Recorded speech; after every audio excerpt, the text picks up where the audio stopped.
What's up, everybody? Welcome to the Existential Stoic Podcast. Quick fix number 32, dealing with anxiety. Are you an anxious person? Does anxiety get you down? Well, if you just stick around for this 10-minute episode, we'll help you figure out some practical tips to help you too deal with anxiety. I'm Randy. I'm here with my buddy, Danny. Hey, Danny, what's up? What's up, Randy? All right. So anxiety. Yeah. Interesting stuff. I mean, I think we all suffer from it from time to time. I've had times when I was very anxious and times when I'm not anxious at all. But I think the tips we're going to share today are pretty helpful. What do you think? Oh, absolutely. I think they will help because I think we both have dealt with it. And I think that's the crucial thing is it's tips from experience. Right? Dude, I feel like getting older is the key to life. I feel like life just gets so much more understandable the older you get. Like, especially now when we're both nearing 40, I feel like I'm finally like catching my stride in life, you know?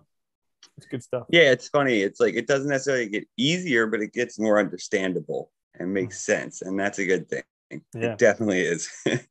Yeah. So on to dealing with anxiety. My first one is meditate and find peace and quiet. So like we live in such a hectic society, always go, do this, achieve that, whatever. And even if you're not doing that, like even if you're depressed and just laying in bed, all this stuff is still going on in your head. So like finding a break from that, and it is an intentional practice. I heard this quote the other day that I love. Success is always intentional.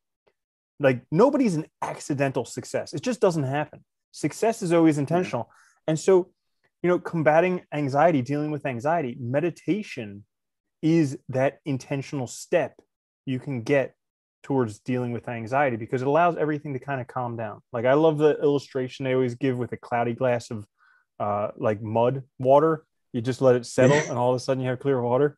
Yeah. The sediment stirred up. Yeah. I like that too, that you said, the intentionality of it, because, I think that's in anything that we're dealing with, that's got to be kind of the starting point, right? To get past it. So that's a good one. I like that. We need calm. We need quiet.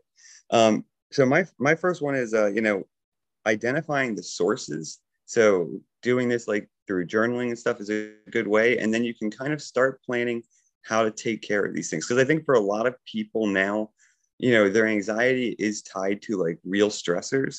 So like maybe it's like, their bills, or maybe it's like, work or whatever. And if you can identify those things, you can and start to plan how to actually take action. You can also be intentional and start doing things to sort of realize that it's not so overwhelming. It's not so impossible. Yeah, that's a great one. Because I remember back a time in the past year when both of us had a time where we had to like literally identify what was going on. And once we identified it, it almost vanished. And I think part of that comes from like we live with an emotional compass that's not used to living in this type of world. Like we have all these emotions that were back when we were hunter-gatherers, like having to run away from lions or whatever. So we have this anxiety about something, and then we notice what it actually is, and we're like, oh, that's really not that bad. I think I'll be okay. Well, yeah. And also like, back then too, you were interacting with like a few people. Now it's like insane how many people you might interact with. So I think that's also part of it. It's just overwhelming. It is. Yeah, we're not meant to have huge social networks. Definitely not. No. So my next one for dealing with anxiety is get comfortable in discomfort. And this, I mean, I always try to be comfortable in discomfort because like if there's one thing you're guaranteed in life, it's suffering and being uncomfortable. So like pretty much the sooner you can become comfortable in that.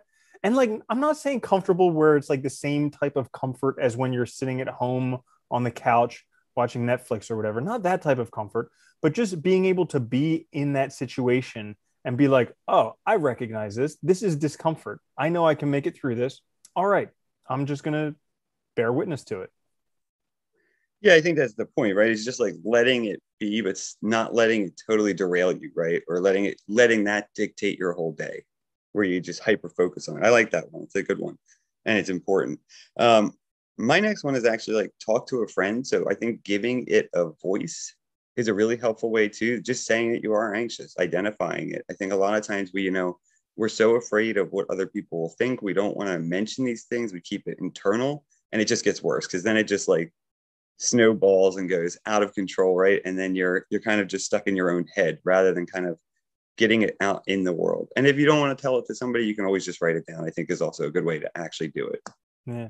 Yeah, that's a really great point because I mean, both of us, we've gained so much from just being able to talk back and forth about our issues. And sometimes, like, we don't even tell each other the actual issue. We just kind of frame it out very general. Yeah. But it still helps. It still helps you work through your own mental fog to get through the other side. Yeah, it does. So my last one for dealing with anxiety is actually a very practical tip. Like I heard this, I don't remember where, but they said that cold water in your face is actually a very effective combat to panic attacks. And panic attacks is like ultra high anxiety. And I actually started doing this when I would start to feel anxious, anything like that. I would just go in the shower and turn it on just cold and blast it right in my face. And the anxiety is gone, Yeah. Guaranteed. You know, it's funny. I think it works because I've done it before too. And it works, I think, because it's like, it's something practical you can do.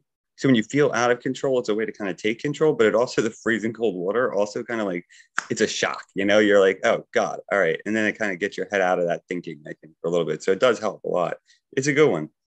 My last one's a little similar to the other one, but different. It's okay to not feel okay. I think, you know, again, this is the issue that I think a lot of people struggle with. They think, you know, they have to feel like super happy all the time and everything has to be great. And that's just not life, right? I mean, even somebody who's living a good life, that's not going to be their life. So it's okay to have bad days. It's okay to feel stressed. It's okay to have overwhelming feelings, you know, and just once you recognize that, you can move on from it and not let it control you. Yeah.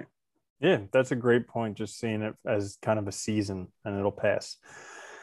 Yeah. So there Nice. you have it. 6 quick little tips, maybe a quick fix for dealing with anxiety. Thank you so much for joining us on this episode. Make sure to listen on YouTube and also podcasts. I'm Randy. That's my buddy, Danny. I'll catch you later, Danny. Later, Andy.